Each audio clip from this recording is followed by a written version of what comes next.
இனிமேலும் அன்புமணி தலைவராக ஏற்றுக்கொள்வது இல்லை என்று இந்த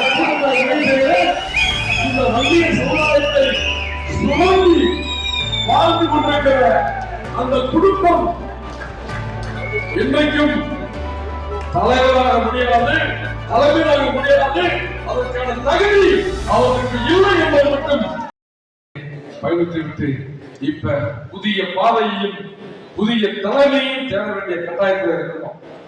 தலைமையை தேடலாமா அல்லது நீங்கள் வேற ஏதாவது வழி சொன்னா அதை செய்யலாமா என்பது குறித்து நீங்கள் கொடுத்திருக்கிற அந்த சீட்டை வைத்து முடிவு செய்யணும். கடாசி சொன்னார், ஒரு வேண்டுகோள் சொன்னார், ஆடி மாசம் எந்த முடிவும் அறிவிக்க வேண்டாம், ஆடி முடிஞ்சிருக்கும் ஆவணியில பேசணும்னு சொல்றாரு. ஏன்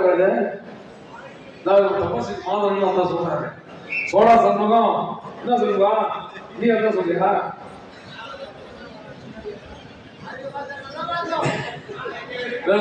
இன்னைக்கு அறிவிக்கிறது பேப்பர்லாம் படிக்கணும்ல, அதனால தயவு கூர்ந்து உங்களிடத்துல மன்றாடி கேட்டுக்கொள்கிறேன், அந்த சீட்டை கொடுங்க.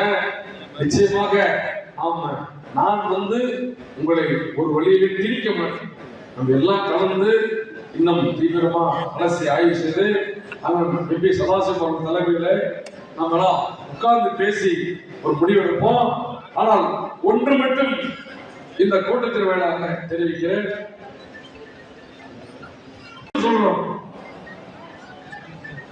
இனிமேலும் அன்புமணி தலைவராக ஏற்றுக்கொள்வது இல்லை என்று இந்த கூட்டத்தில் இந்த வங்கிய சமுதாயத்தை சுமந்தி வாழ்ந்து கொண்டிருக்கிற அந்த குடும்பம் என்றைக்கும் தலைவராக முடியாது, தலைமையாக முடியாது, அதற்கான தகுதி அவருக்கு இல்லை என்பது மட்டும் சொல்லி நல்ல வழியையும் நல்ல தலைமையையும் நல்ல தலைவரையும் ஆய்வு செய்து ஆய்வுக்கு தேர்வு செய்ய வேண்டும் என்று சொல்லி நன்றியோடு முடிக்கிறோம். நன்றி, வணக்கம்.